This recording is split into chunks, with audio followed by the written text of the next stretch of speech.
नमस्कार. आजच्या व्हिडिओमध्ये मी तुम्हाला लक्ष्मीपूजनासाठी कोणकोणतं साहित्य लागणार आहे याबद्दलची संपूर्ण माहिती सांगणार आहे. पण त्याआधी तुम्ही चॅनलवरती नवीन असाल तर चॅनलला लाईक करा आणि सबस्क्राईब देखील करा.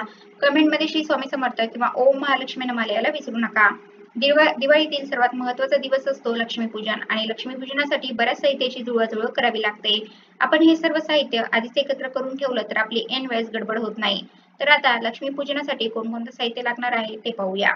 तर सर्वात महत्त्वाचं म्हणजे लक्ष्मीपूजनासाठी आपल्याला एखाद्या लक्ष्मीचा फोटो किंवा तुमच्याकडे शाडूची लक्ष्मीची मूर्ती असेल तर ती पण घेतली तरी चालेल किंवा फोटो सुद्धा चालेल.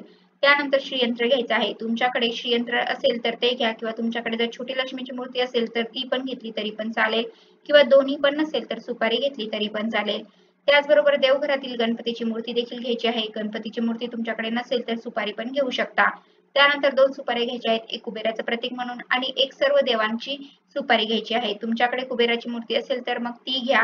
सुपारी नाही घेतली तरी पण चालेल आणि एक सर्व देवांची सुपारी घ्यायची आहे. कमळगट्याची माळ श्रीयंत्रावरती ठेवण्यासाठी घ्यायची आहे आणि तुमच्याकडे कवड्या असतील तर त्या देखील घ्यायच्या आहेत. कवड्या माता लक्ष्मीला अत्यंत प्रिय आहे. त्यामुळे तुमच्याकडे असेल तर तुम्ही घ्या. त्याचबरोबर अगरबत्ती, धूप, चंदन, माचीस, कापूर आणि अत्तर हे सुद्धा घ्यायचं आहे.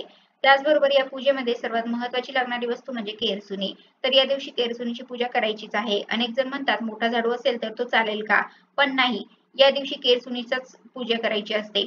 मग ती तुमच्याकडे किती पण छोटी असली तरी पण चालेल, पण केरसुणीचीच पूजा करा. तसेच एक स्वच्छ पाण्याने भरलेला कलश देखील घ्यायचा आहे. त्यावरती ओल्या गंधाने स्वास्तिक काढून घ्यायचा आहे. त्याचबरोबर एक लक्ष्मीपूजनाचा पुडा बाजारामध्ये या दिवशी सहज मिळतो. यामध्ये साडीच्या लाह्या, बत्तासे, हळदी-कुंकू, विड्याचं सर्व साहित्य, धने असं सर्व साहित्य छोट्या-छोट्या प्रमाणात का होईना असतं. तुम्हाला हे सर्व सेपरेट गोळा करणं शक्य नसेल तर मग तसा एक पुडा फक्त 15 ते 20 रुपयांना बाजारात मिळतो. तोही तुम्ही घेऊ शकता. त्यानंतर कलशावरती ठेवण्यासाठी एक श्रीफळ घ्यायचा आहे. जर तुम्ही धनत्रयोदशीची पूजा केली असेल आणि त्या कलशावरचा नारळ इथे वापरला तरी पण चालेल. त्याचबरोबर आपल्याला काही तांदूळ घ्यायचे आहेत. तसेच जर पूजेमध्ये धन्याची देखील पूजा करायची असते, त्यामुळे एका वाटीमध्ये थोडेसे धने अवश्य ठेवावे.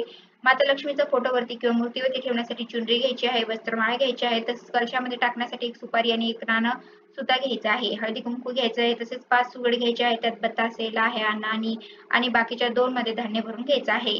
सजवलेले सुगड तुम्हाला दिवाळीच्या दिवसांमध्ये बाजारामध्ये सहज मिळतील. धान्याने भरलेली बोलकी घ्यायची आहेत. कोणी 5 घेतं, कोणी 7 घेतं. तुम्ही तुमच्या पद्धतीनुसार घेऊ शकता. तसेच अभिषेक घालण्यासाठी स्वच्छ पाणी आणि पंचामृत घ्यायचं आहे. त्याचबरोबर या पूजेमध्ये काही सजावटीसाठी दिवे ठेवायचे असतील तर ते देखील तेलवाती घालून तयार करून घ्यायचे आहे.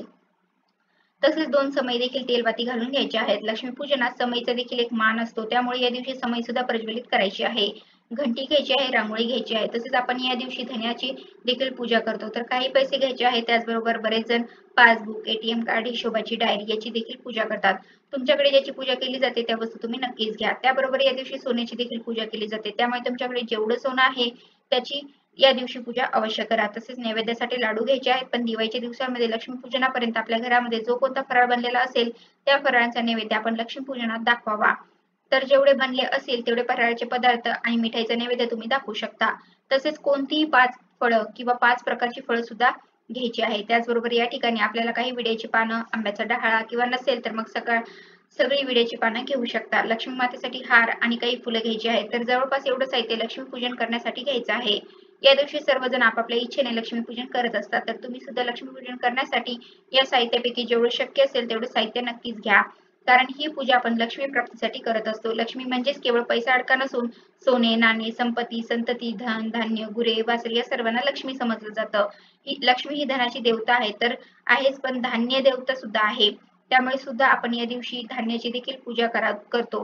त्यामुळे आपल्याला दिवाळीतील ही लक्ष्मीपूजा अगदी मनोभावे आपल्याला यथाशक्ती ही सर्व पूजा करायची आहे. तर अशा प्रकारे आजच्या व्हिडिओमध्ये मी तुम्हाला लक्ष्मीपूजनासाठी कोणकोणतं साहित्य लागणार आहे याबद्दलची सर्व माहिती सांगण्याचा प्रयत्न केला आहे. कसा वाटला तुम्हाला माझा आजचा व्हिडिओ कमेंट करून नक्की सांगा. धन्यवाद.